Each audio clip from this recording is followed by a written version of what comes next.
первый раз с иностранным тренером работаю, но пока ничего, сложностей никаких в принципе нет. Все переводят нам, все доступно, понятно. Тренер должен быть авторитетом в команде, пользоваться, и тогда команда его слушает, уважает и играет за него. Но я думаю, здесь это так. Конечно, я думаю, это шаг вперед.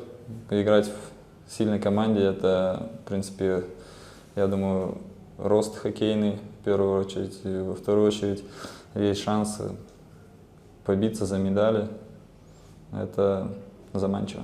Когда уже плей-офф, там люди делают иногда все что угодно, чтобы выиграть, занять первое место. Я думаю, сильно откровенно, там, грубо или что-то сыграть, это как бы, неправильно, а так, в принципе, чтобы выиграть, можно чем-то пожертвовать.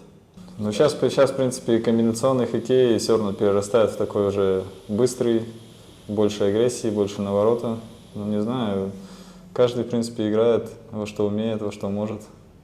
Но мне нравится все равно, когда игра больше в пас. Приятно, вызвали в сборную. Все равно в сборную вызывают, я думаю, всех лучших на данный момент. И очень приятно играть за сборную, одевать майку сборной команды России. Очень круто.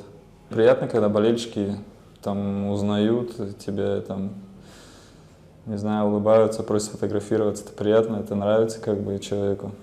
Значит, не просто так ты играешь, тебя узнают, уважают. Это хорошо. Хобби?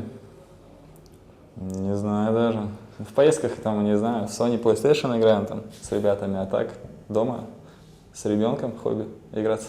Болельщиков, в принципе, чтобы поддерживали команду, и будем радовать, стараться болельщиков победами.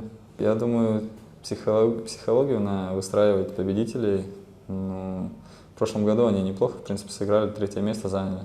Как бы это, я думаю, шаг вперед был для команды. И, естественно, хорошо, что оставили тренера, который, в принципе, с которым завоевали они медали.